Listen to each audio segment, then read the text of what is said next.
Hi hello नमस्कार। इस time आने के लिए आप सभी को फिर से आभार। आज हमारा टॉपिक है IPv4 एड्रेसेस। ठीक है, ये इंटरनेट का पार्ट है। अगर आपको याद हो, मैंने एक वीडियो में आपको समझाया था internet with an example of post office, right. उसमें एनालॉजी दिया था मैंने आपको कि पोस्ट ऑफिस और इंटरनेट काफी सिमिलर है, बस वहां पे पोस्टल एड्रेस होता है, यहाँ पे IP एड्रेस होता है, इंटरनेट प्रोटोकॉल एड्रेस होता है। ठीक है, तो IPv4 जो अभी जो करंट वर्जन है IP का, वो है वर्जन 4। ठीक है, अभी इसके आगे में निकल चुका है वर्जन 6, लेकिन वर्जन 6 इतना पॉपुलर नहीं हुआ। जैसे version 6 is like our 5G निकल चुका है, लेकिन उतना पॉपुलर नहीं हुआ ना, मतलब अभी तक एक्सपेरिमेंटल फेज में। वैसे ही IP version 4 is the main use. जैसे अगर आप इस वीडियो को देख रहे होंगे तो आप IPv4 एड्रेस की मदद से इस वीडियो को देख रहे होंगे। IPv6 करके भी आप देख सकते हो, लेकिन काफी मुश्किल होगा उसके लिए, क्योंकि उतना यूबिक्विटस नहीं है, मतलब उतना फैला नहीं है वो IPv6 एड्रेस। ठीक है, तो IP means internet protocol version 4। ठीक है, IP address is like our postal address, मतलब अगर हमें कोई डाटा या फिर कोई खत कहीं पे भेजना हो तो हमें एड्रेस चाहिए। वैसे ही इंटरनेट पे हमें कोई चीज सेंड करना तो हमें चाहिए IP एड्रेस। IP एड्रेस का कौन सा वर्जन? IPv version 4। आपने देखा होगा आपके कई वाईफाई में या फिर राउटर में, अगर आप उसके एडमिन के लॉगिन पेज पे गए होंगे तो आपको दिखा होगा यहाँ पे IPv4 IPv6 ऐसा लिखा होता है, अगर आपने ध्यान दिया हो तो IPv4 stand for internet protocol version 5। Okay, अब it helps to identify the destination. मतलब IP एड्रेस का काम क्या होता है? वो एड्रेस देता है। जैसे अगर मैं एक कंप्यूटर लेके बैठा हूँ तो मेरे कंप्यूटर का कुछ तो नाम या पता होना चाहिए ना, तो that is what IP address it is. मतलब वो एक आइडेंटिटी देता है, एक पता देता है अपने कंप्यूटर। जैसे आधार कार्ड होता है, Aadhaar card is a form of identification, right. वैसे कंप्यूटर का नेटवर्क में आइडेंटिफिकेशन होता है IP एड्रेस है। ठीक है, ये एक IP एड्रेस का एग्जांपल है 192.168.1.1। अगर आप ऐसा कोई नंबर देखते हो ना, इसका मतलब ये है कि ये एक IP एड्रेस है।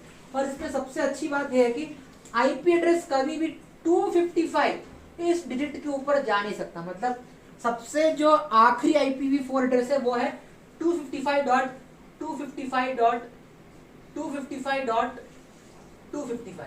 This is the last IP address. इसके ऊपर it is the upper limit of IP address, इसके ऊपर IP एड्रेस जा नहीं सकता।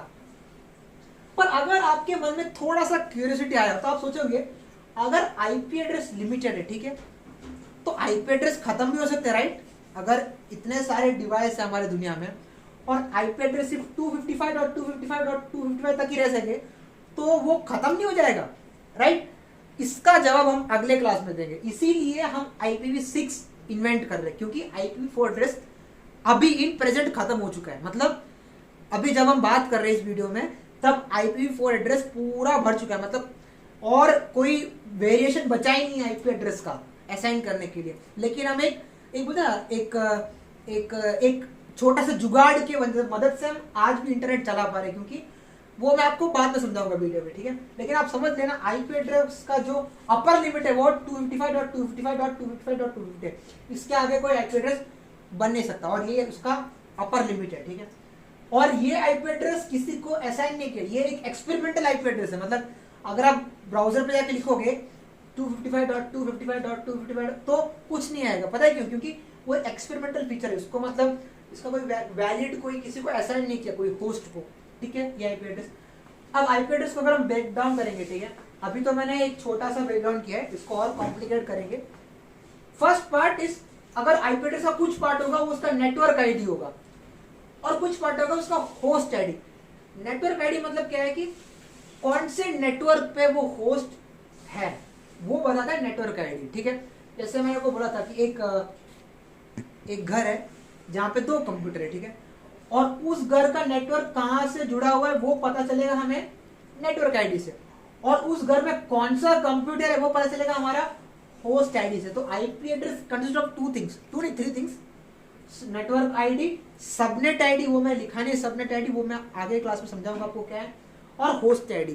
तो IP एड्रेस में 2-3 चीजें होती है, ये सिर्फ एक नंबर नहीं है, इसके अंदर पार्ट्स होते हैं। तो इसके हिसाब से हम पता कर सकते हैं कि नेटवर्क कौन सा है और उसमें कौन सा कंप्यूटर है पर्टिकुलर। ठीक है, अब IP address belongs to the network not the device. मतलब हर बार जब आप ऑनलाइन जाते हो तो आपका IP एड्रेस बदलता है। हर बार अगर आपका DHCP एनेबल्ड है तो आपका आईपी एड्रेस हर बार बदलता है जब भी आप नेट से कनेक्ट होते हो, क्योंकि वो एक डायनामिक होस्ट कॉन्फ़िगरेशन प्रोग्राम होता है, मतलब एक रेंज होता है, उस रेंज के अंदर से आपको कोई भी आईपी एड्रेस मिल सकता है। अगर इसको हम कहते हैं डायनामिक आईपी, मतलब वो हर बार जब आप नेट पर कनेक्ट करते हो वो चेंज होता है। लेकिन स्टैटिक आईपी भी होता है जहाँ पे आपका आईपी एड्रेस बदलता नहीं है, ठीक है। उसके बारे में भी हम आगे के वीडियो में डिस्कस करेंगे। पर ये जरूर ध्यान रखना, IP address belongs to network, not to the device. मतलब एक डिवाइस के 10 आईपी एड्रेस हो सकते हैं, लेकिन एक ही मैक एड्रेस हो सकता है। अगर आप तो MAC address, media access control, लेकिन आईपी एड्रेस 10-100 भी हो सकते हैं। वो कौन से नेटवर्क से जुड़ेगा उसके हिसाब से उसको आईपी एड्रेस मिलेगा। IP address is something which is given to a computer, मतलब जब कोई कंप्यूटर इंटरनेट पे आता है तो IP address is given to that computer in order to communicate it with other computer, right. तो इंटरनेट बंद करेंगे तो आईपी एड्रेस गायब हो जाएगा, मतलब आईपी एड्रेस बस खत्म। फिर जब वापस लॉग इन करेंगे तो आईपी एड्रेस नया हो जाएगा। अगर डायनामिक आईपी हुआ तो, अगर स्टैटिक आईपी है तो आईपी एड्रेस सेम ही रहेगा। अब ये आईपी एड्रेस देता कौन है, जैसे कि गूगल, ये आईपी एड्रेस मतलब क्या, जैसे हम www.google.com लिखते हैं ना, तो उसका एक आईपी एड्रेस है। अगर आप आईपी एड्रेस लिखोगे ना तो भी आपका ऑटोमेटिकली वो वेबसाइट खुल जाएगा। अगर आप ये नंबर लिखोगे ना 192.168.1.1 तो भी आपका वेबसाइट खुल जाएगा।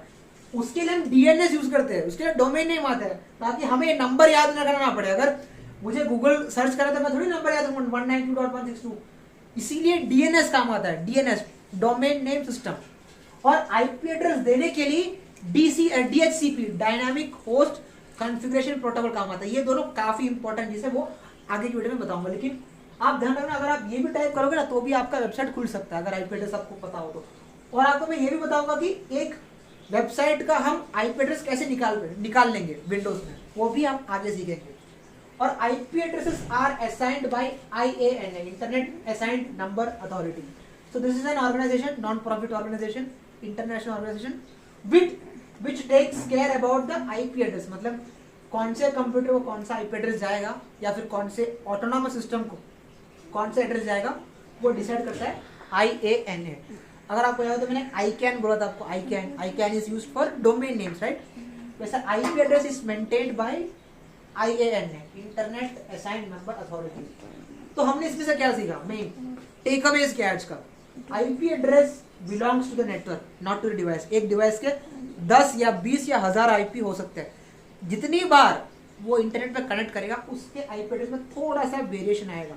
और IP address is not just a number, it has 2-3 parts which help us to identify our host. Network ID भी है, host ID भी है, and IPv4 address are now exhausted.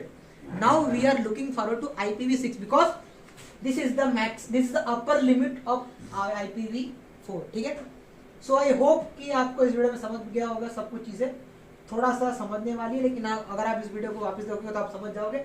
अब हम कुछ डाउट्स लेते हैं हमारे पीटर साहब के। सो मिस्टर पीटर सर, आपको कोई डाउट है IPv4 एड्रेस में से? ये आप बोला IPv4 के बाद IPv6 आ रहे। यस। तो वार्डन देखा है तो 5 आना पड़ेगा। एक्चुअली IPv5 एक एड्रेस था, लेकिन वो एक्सपेरिमेंटल एड्रेस था, it is just for experiment, ठीक है। उसके बाद वो उतना सक्सेसफुल नहीं हुआ, तो साइंटिस्ट ने क्या बोला कि अब 5 डाल दे, हम 6 डाल दे डायरेक्ट। IPv5 वाज देयर, लेकिन it is only for an experimental. उन्होंने ट्राई, जब IPv4 खत्म होने वाला था तो लोगों ने तभी से काम चालू कर दिया था कि अब हमें नया वर्जन निकालना है, तब IPv5 बनाया था। लेकिन IPv5 was not effective as IPv4, उतना वो पॉपुलर नहीं हुआ था। तो उन्होंने सोचा कि अब हमको एक नया वर्जन बनाना पड़ेगा इससे, तो सीधा ही हमने IPv6 बना दिया, 5 को छोड़ ही दिया। जैसे आपको याद होगा iPhone 8 के बाद निकला iPhone 10, 9 ने बना ना, विंडोज 8 के बाद विंडोज 10 बना, 9 कहाँ गया? जंप कर दिया, एक वर्जन आगे निकल गया। ठीक है, okay, thank you Albert, it's clear. तो उम्मीद करता हूँ कि आपको वीडियो में सब समझ गया होगा। अब हम आने वाले वीडियो में इसी के बारे में ज्यादा पढ़ेंगे, तो तब तक के लिए बाय, और सब्सक्राइब करना मत भूलिए।